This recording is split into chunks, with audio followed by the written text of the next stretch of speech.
¿Cómo están? Muy bienvenidos. Esto es Futurar, pensar y acercarlos. ¿Cómo estás? ¿Qué decís? ¿Cómo te va? Pero muy bien, en una semana con muchísimas expectativas, por supuesto, por lo menos en lo que hace al sector agropecuario, pero parece que no son las mismas expectativas lo que tienen los empresarios. Lo vamos a hablar en un ratito. Sí, es un tema interesante por lo que tuvimos que ver, porque está bastante en línea con la opinión pública en general, ¿no? O sea, como que hay una línea directriz de que la sociedad está bastante alineada a lo que está pasando en el país. Voy a adelantarles entonces un poquitito algunos de los temas que estaremos hablando en el transcurso de esta edición de Futurar. El primero, bueno, hay una encuesta realizada por los grupos CREA que señalan, y voy a dar solamente un dato, que el 78% de los consultados estima que la economía argentina va a estar peor el año próximo que lo que está este año. Pero fíjate este otro dato, Carlos.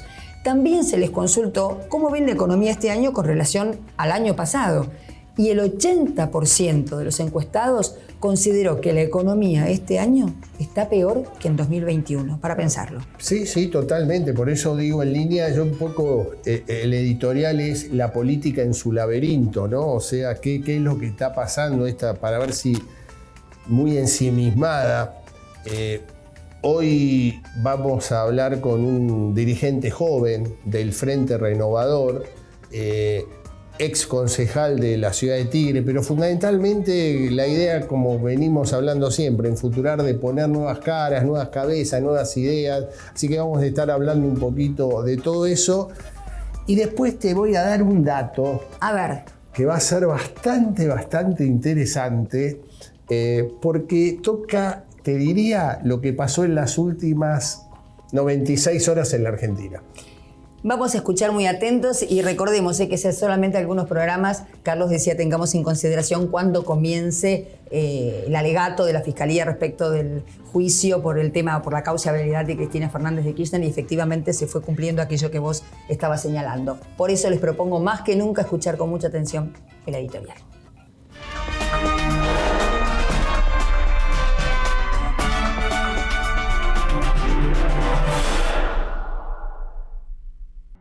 La editorial de hoy la denominé La política en su laberinto. ¿Por qué? Y me surgió la semana pasada, viendo en redes sociales al gobernador del Chaco, reunido con un grupo de jóvenes, el gobernador del Chaco, Jorge Capitanich, en el cual estaba hablando de lenguaje inclusivo y en el cual también hablaban de la posibilidad de la construcción de baños para gente trans. Y de pronto un joven de 16, 17 años planteó que eso era importante, pero que no se estaban tocando o hablando los temas de fondo.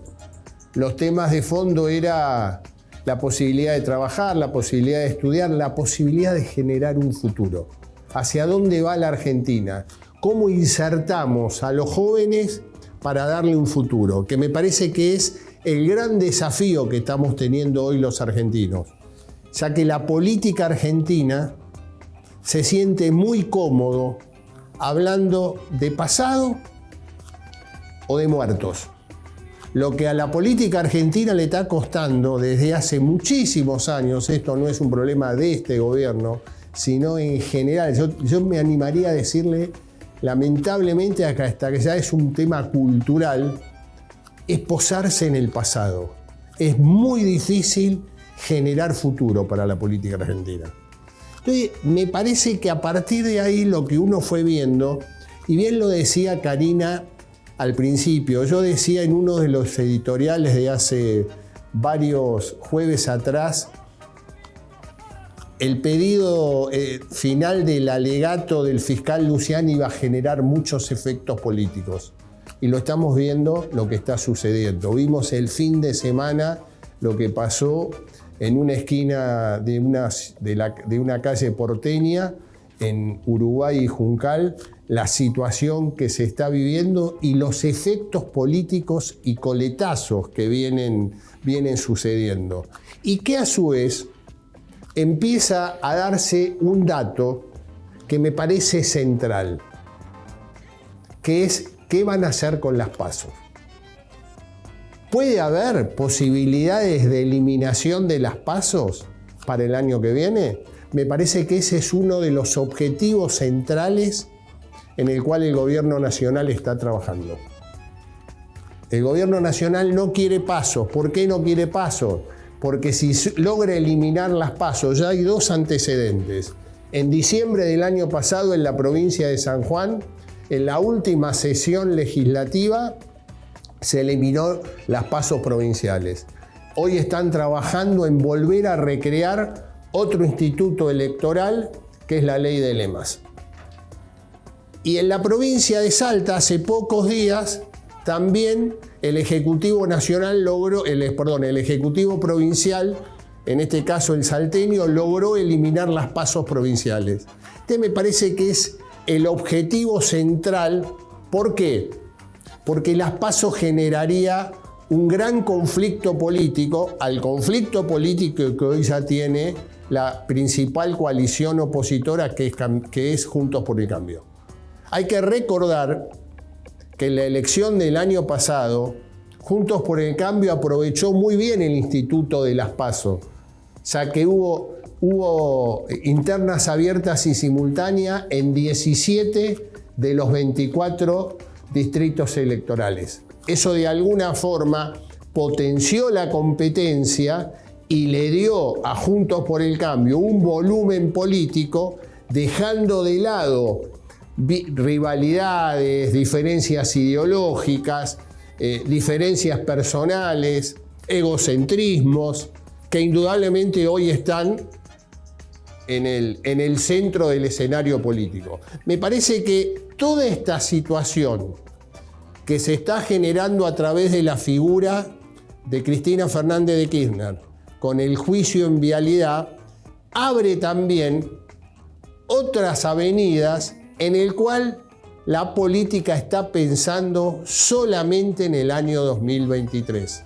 O sea, no hay otro tema central que el año 2023. Lo estamos viendo en el oficialismo, donde en una jugada muy inteligente, Cristina Fernández de Kirchner logró unificar a todo el peronismo. O sea, el hecho de decir, no me están atacando a mí, están atacando al peronismo, eso indudablemente aunó a todo el peronismo, digamos, sin pronunciamientos importantes, muy difícil 17 de octubre, o sea, muy difícil recrear historias pasadas en la Argentina, pero logró el efecto deseado y a su vez puso en jaque, con diferencias internas muy profundas, a Juntos por el Cambio.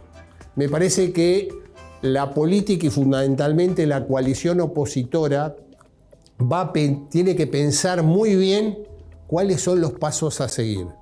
La posibilidad de un cambio de regla de juegos electorales para el 2023 está en marcha. Iremos viendo cómo se desarrolla y me parece que la política y fundamentalmente la oposición tendría que dar un salto cualitativo y empezar a pensar cuáles son las preocupaciones y las necesidades de una sociedad. Creo que el planteo del joven chaqueño al gobernador la semana pasada es lo que está sintiendo la gran mayoría de los argentinos.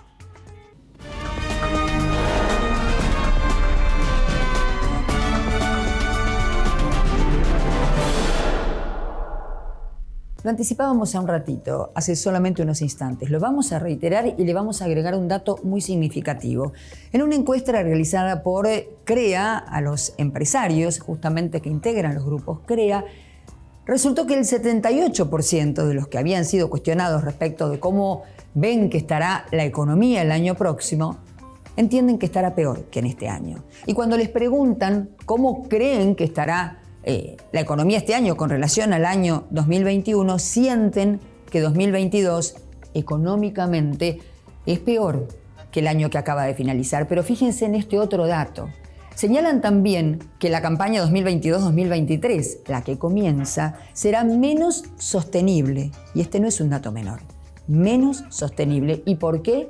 Porque habrá una superficie menor de gramíneas, se va a reducir el área en el que habrá gramíneas, lo estimaron la Bolsa de Cereales de Buenos Aires, la Bolsa de Comercio de Rosario, pero además se utilizarán menos fertilizantes por una serie diferente de factores, uno de ellos la guerra en Ucrania, el otro el costo de los mismos. Veamos más sobre esta encuesta. La primera de las placas habla de la participación de los cultivos en la rotación de la campaña 22-23. Y lo que explican es que las condiciones impositivas, cambiarias y comerciales impactan en los términos de intercambio del productor, afectando la producción y la sustentabilidad de los planteos. El 29% de los empresarios agrícolas a los que se consultó señaló que planea reducir el uso de fertilizantes en la próxima campaña. Y en función del contexto económico, señalan que esto no está ayudando a morigerar las condiciones climáticas desfavorables y prevén, por lo tanto, una caída en la superficie de gramíneas. Pasamos a la próxima placa. Y allí vemos claramente que los empresarios ganaderos a los que se los consultó señalan en un 56% que van a aumentar el stock de vientres bovinos, en un promedio general del 6,7%. Son los más elevados de la serie histórica y muestran lo que venimos contando en Chacra Televisión, que la ganadería parece ser hoy un refugio en lo que es la agroindustria con relación a la cuestión económica. Y finalmente, la última de las placas, que habla de la redistribución de la superficie para el año 22-23. Por segundo año consecutivo, la ganadería va a crecer en superficie por sobre la actividad agrícola. Pero señalan que el 78% de los empresarios consultados respecto de la cuestión agrícola, es decir, voy a invertir en agricultura en la próxima campaña, indica que no. Estos datos nos parecen muy significativos para acompañar lo que viene contando Carlos en las distintas ediciones de Futurar con relación al humor social, a la visión de la sociedad en su conjunto respecto de lo que vendrá. Y te lo contamos en el principio del programa, ya está en nuestros estudios el invitado con quien hoy Carlos estará conversando. Te contamos brevemente de quién se trata. Se trata de Javier Forlenza, es director nacional de usuarios y delegaciones del ENACOM, el organismo nacional responsable de la regulación de las comunicaciones. Es además concejal ad honorem del Honorable Consejo Deliberante del municipio bonaerense de Tigre. Hacemos una pausa muy breve. Cuando regresemos, Carlos estará conversando con Forlenza. Ya volvemos.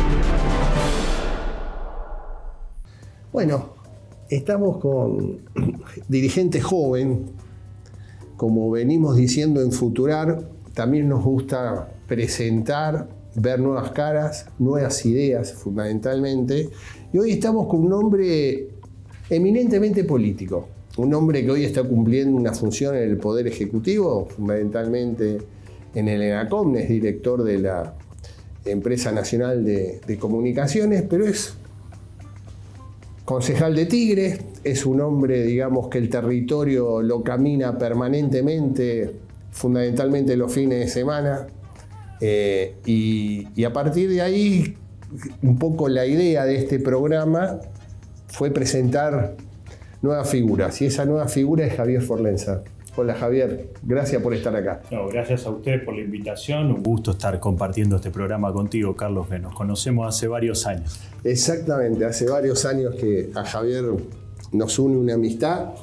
Y un poco, Javier, la idea es, vos que caminás permanentemente en los barrios, ahí en tu Tigre querido, desde hace muchos años, me consta a mí que esto no es nuevo. ¿Cómo estás viendo hoy, porque estás en el día a día y tenés pulso? ¿Cómo estás viendo a la sociedad en un momento tan difícil como la que está transitando hoy la Argentina? A ver, me parece que hay que diferenciar 6 meses para atrás de lo que está ocurriendo hoy en la Argentina.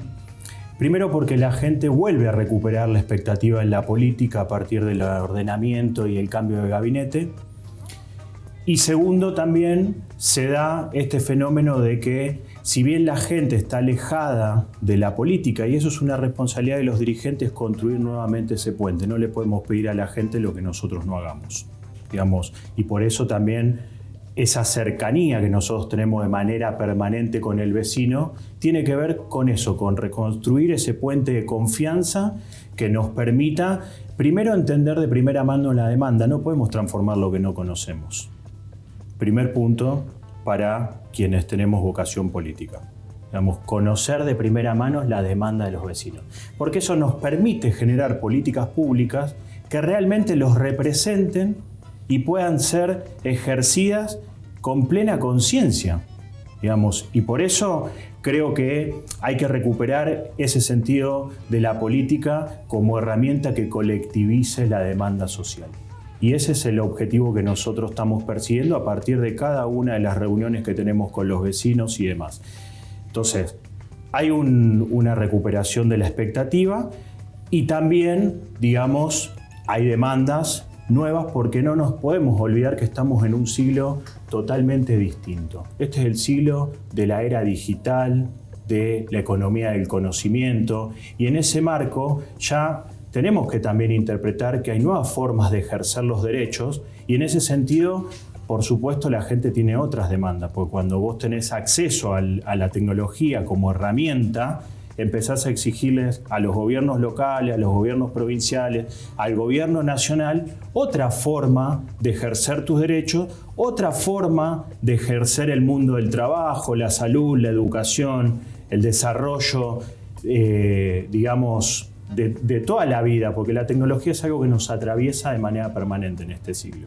Y eso no lo podemos perder de vista, porque cuando hay un desacople entre lo que ocurre en los territorios y la política pública que se diseña, generalmente lo que termina es habiendo un desinterés de la sociedad. Ese es el desafío que tenemos por delante. No, yo, ¿por qué preguntaba esto? Digo, fundamentalmente lo que uno ve en los distintos estudios, tanto cuali como cuantitativos, que uno de los ejes centrales es el futuro. O sea, días pasados presentábamos, 2 programas atrás en Futurar, un trabajo sobre la crisis, y donde ese trabajo era Disonomía Consultores. El jueves, la semana pasada, hicimos sobre la Escuela de Estudios de la Universidad de San Martín, digamos, y había un hilo conductor.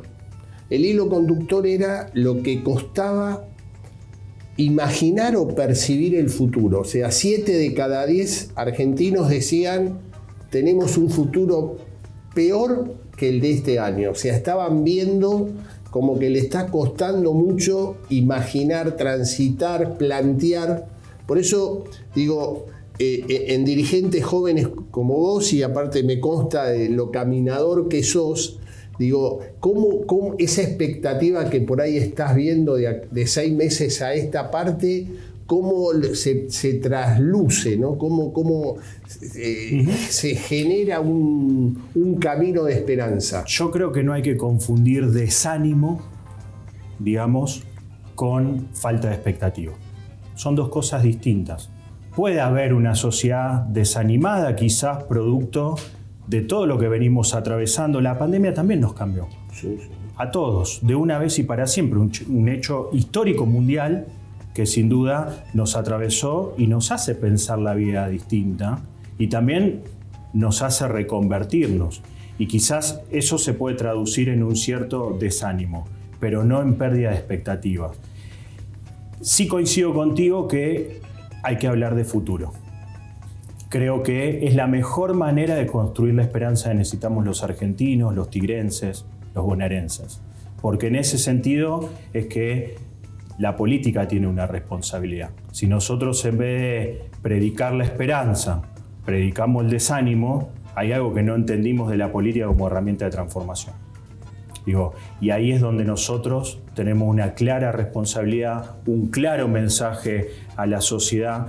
Y por el otro lado, vos me decís, sos un gran caminador.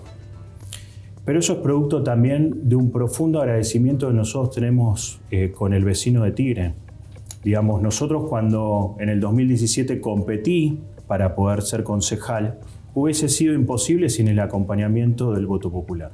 De eso no hay que olvidarse nunca, porque en definitiva, cuando uno llega al cargo político y después se desentiende de la sociedad, después los costos son muy altos. Entonces, por más que hoy tengamos una responsabilidad nacional, por más que demande muchas horas de trabajo la gestión nacional, tenemos que siempre tener un pie sobre quienes nos acompañaron en el desarrollo político y sobre quienes, en definitiva, la gente es muy simple. Cuando te abre la puerta de la casa, de tomar un mate, un café, lo que te invite, un vaso de agua, la realidad es que es muy clara en las demandas que tiene, ¿no? Y nosotros tenemos la obligación de mejorarle la calidad de vida de lo diario.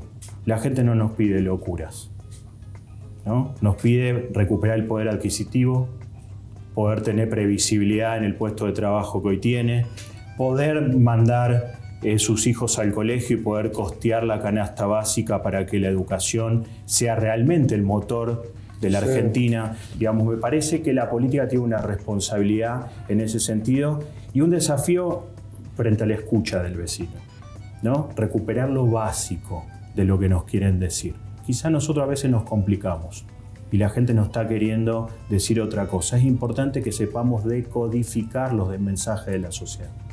Yo creo que eso es fundamental. Es más, en ese trabajo que presentamos con Karina, en Futurar, había dos temas que nos llamó poderosamente la atención porque se analizaba en ese trabajo el metro cuadrado, ¿no? Qué le pasaba a la sociedad, a la gente en el barrio. Y había dos temas que salían fuertemente. 8 de cada 10 decía el problema de la inseguridad como tema central. Y el otro tema que llamaba muchísimo la atención era también una proporción 7 de cada 10, lo difícil que era llegar a la primera vivienda. Como que era algo utópico. Hoy, como que ahí sí uno veía en un país de inmigrantes como este, donde la casa era fundamental, ahí es como que se produce un corte que ya te diría hasta en lo cultural, ¿no? Eso salía muy fuerte en ese trabajo.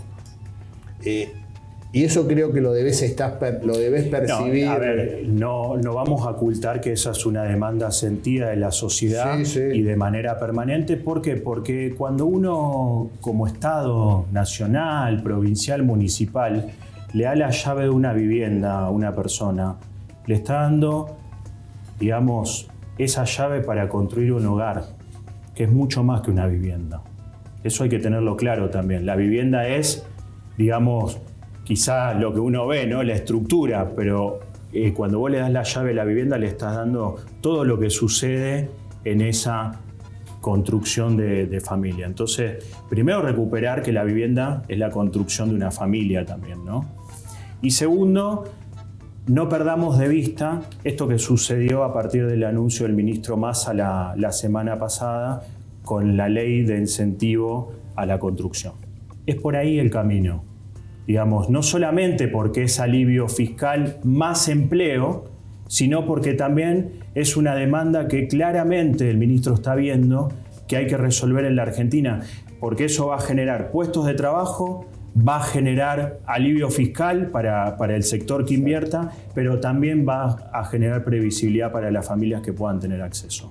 Ese es el recorrido que tenemos que también contarle a los vecinos de a pie, porque quizás muchas veces no llega al vecino de a pie, vuelvo a repetir, las medidas que se están tomando para poder generar esa esperanza que nosotros buscamos.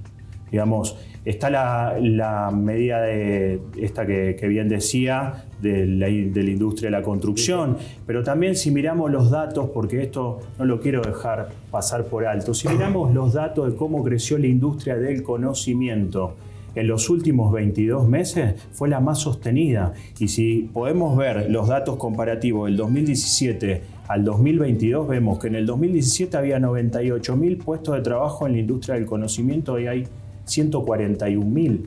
Eso también es pensar una Argentina con otra trazabilidad. Es, si se quiere, una política pública que debemos convertirla en una política de Estado. Digamos, esto no hay que perderlo de vista, porque cuando las políticas se agotan en un gobierno, los derechos también se agotan en un gobierno. Pero eso yo coincido plenamente. Es más, en la línea de lo que estás diciendo, en el 2019, Argentina tenía, si mal no recuerdo, estaba leyendo hoy antes de venir para acá, 6 unicornios. Exactamente. Hoy tiene 12 unicornios. Así es. Unicornios, le decimos a la audiencia, son aquellas sociedades del conocimiento que tienen más de $1.000 millones. O sea que en general hay un desarrollo muy fuerte desde el punto de vista intelectual en toda esta materia. O sea, me parece que hoy creo que lo planteas. Sí, pero aparte, Carlos, no dejemos de mirar esto. Argentina es el primer exportador de software de Latinoamérica. Hay que mirar ese dato, porque el empleo es previsibilidad para el futuro de los jóvenes y sobre todo, yo vengo del mundo de la educación, como vos sabes. Digamos, pensar la educación con desacople de la tecnología es un error. Por eso creo que lo que ayer el ministro anunció de la formación de 70.000 programadores es tener una visión estratégica de aunar la formación profesional, que es educación, la tecnología, el mundo del trabajo y la Argentina que exporta conocimiento a partir del desarrollo. Digamos, por eso es como miramos todo desde la Argentina del desánimo. Y creo que están ocurriendo cosas buenas, digamos. Estamos en un programa claramente rural, ¿no? Pero entonces, si miramos lo que el récord de exportaciones que tuvo ayer, digamos, según los datos del Centro de la Producción, digamos, miramos el récord de exportación de carne vacuna, que casi tocó los $1.700 millones en este primer semestre. Es alentador, algo está cambiando. Hagamos una cosa, mira, me quedó de lo que venías planteando, tengo una pregunta para darte con respecto a políticas de Estado. Hacemos una pausa y seguimos charlando un ratito más.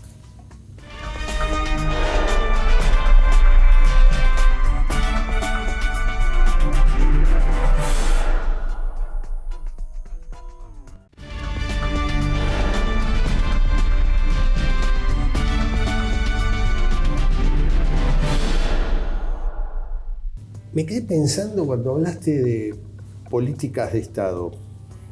Uno de los temas que yo vengo sosteniendo como eje central en la democracia es el diálogo. Y lo que se ve es lo difícil de la dirigencia política de dialogar. O sea, de poder empezar desde los disensos, encontrar consensos. Es una pregunta que normalmente la hago, y más en dirigentes jóvenes, políticos, me parece que es central para poder generar lo que venís planteando, generar política de Estado. Sí, es muy interesante lo que planteás. Primero lo que quiero resignificar es el valor de ese diálogo. Cuando uno dialoga en una mesa, primero tiene que tener claro que algo viene a dejar y algo viene a llevarse. Cuando vos te sentás a dialogar y todo te querés llevar, es imposible ese diálogo. Digamos, y hay veces que no te llevas nada. Entonces es importante ver el diálogo como una herramienta posibilitadora y constructora de institucionalidad. Digamos, porque si nosotros creemos que vamos a construir institucionalidad sin diálogo, en el siglo XXI va a ser difícil.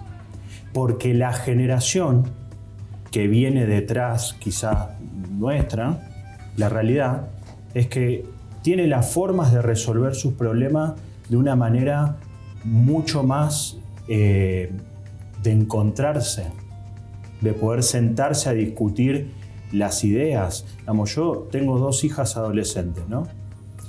Y en los temas quizás más sensibles que recorren la Argentina, me demuestran permanentemente cómo a partir del diálogo, sin compartir quizás a veces la visión, se puede llegar a un punto en común.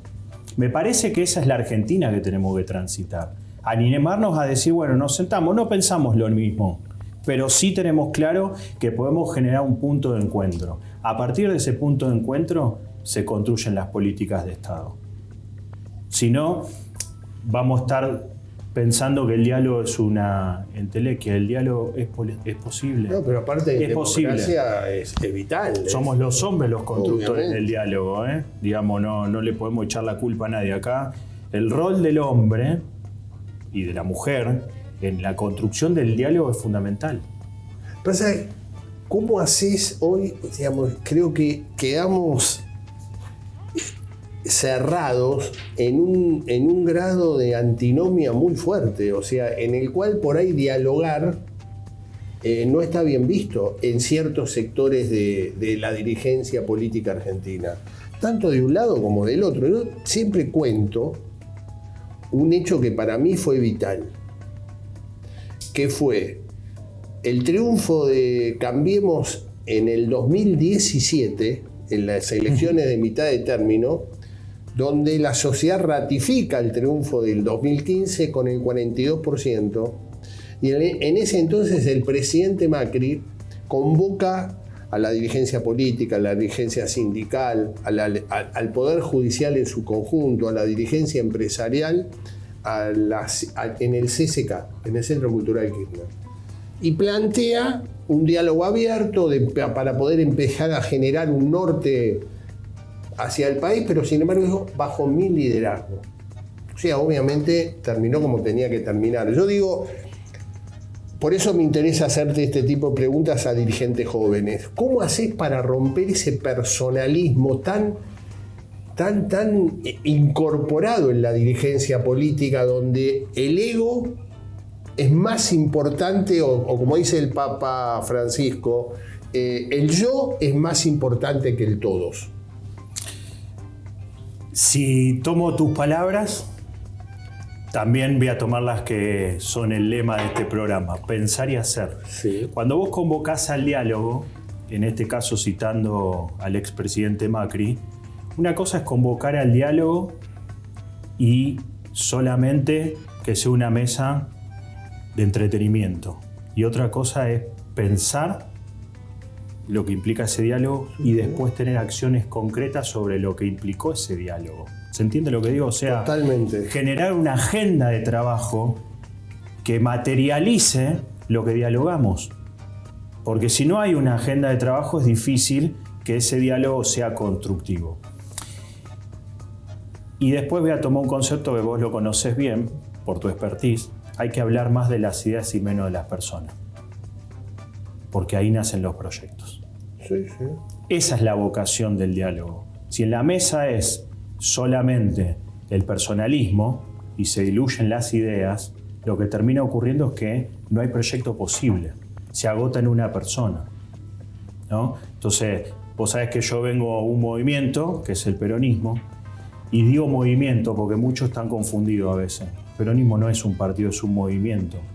Un movimiento que supera a las personas, que supera inclusive las coyunturas. Por eso tiene más de 70 años de historia. Bueno, ya entonces, solamente exactamente. La idea es primero la patria. Exactamente. ¿No? O sea, como eje ese central. Tiene que ser el eje. Y después discutimos, por supuesto, que hay hombres y mujeres con gran vocación de poder y que son competitivos en la Argentina, en la provincia, en los municipios. Pero si discutimos un proyecto y tenemos claro hacia dónde vamos, después las personas aparecen. El tema es que es difícil cuando se pone por encima a las personas y después no hay proyecto, porque se diluye. Que yo creo que fue lo que nos pasó fundamentalmente en el 2015 y en el 2019. Fue juntarse en el 15 para ganar y en el 19 hay que ganarle a Macri. Y lo que se vio, creo que hay mucha dirigencia, tanto oficialista como opositora, que lo empezó a entender claramente y que es necesario, digamos, empezar a plantear ideas, empezar a plantear programas para poder empezar a encontrar un camino por donde caminar. Yo te digo, hay cosas, por eso te digo, para mí lo del diálogo es muy importante. Hoy leía la posibilidad de que Argentina entre en el BRICS, con todo lo que significa. Ahora, son decisiones que se están tomando, en el cual me parece que la oposición también tendría que tener participación y opinión, porque no es esa sí es una política de Estado, estás tomando una definición clara, digo, y esto me parece que es el gran esfuerzo que hay que hacer. Si nosotros miramos lo que viene pasando en el mundo, en particular en Europa, podemos ver que, y esto a título personal lo digo, Sí. yo creo que los próximos 20 años de la Argentina van a estar marcados por gobiernos de coalición. Si no entendemos eso, va a ser difícil que entendamos la Argentina que viene y la Argentina que nos toca gobernar. Cuando hay una coalición, claramente, digamos, tenemos que ceder en un montón de cosas, ponernos de acuerdo y demás. Pero ese es el camino que viene. Entonces, en ese sentido, nosotros creo que estamos haciendo la primera experiencia de lo que implica convivir en una coalición. Cuando esto lo tomemos como una forma de gobierno, seguramente se va a poder comunicar inclusive mejor cada una de las decisiones al conjunto de los argentinos. Digamos, nosotros no podemos perder de vista que estamos hoy haciendo, si se quiere, la primera experiencia en la Argentina de cómo llevar adelante un gobierno a partir de la coalición. Quizás los países europeos lo tienen más claro y demás, y por eso tienen otras variables manejadas y así y todo tienen desequilibrio. No, y aparte, digamos, no, hoy quizá metiéndome más en datos de la economía, ¿no? Miramos hoy la situación de Inglaterra con una inflación proyectada de 18% anual, digamos, con inimaginable.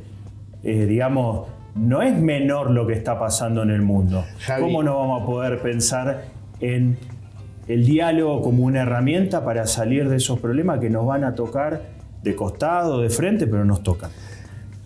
Nos quedamos sin tiempo. Te agradezco, Javier. Te comprometo para un próximo programa para seguir hablando fundamentalmente del tema de coalición, que es un tema muy lindo para desarrollarlo. Aquí estaremos. Muchísimas gracias. Bueno, y ahora el dato.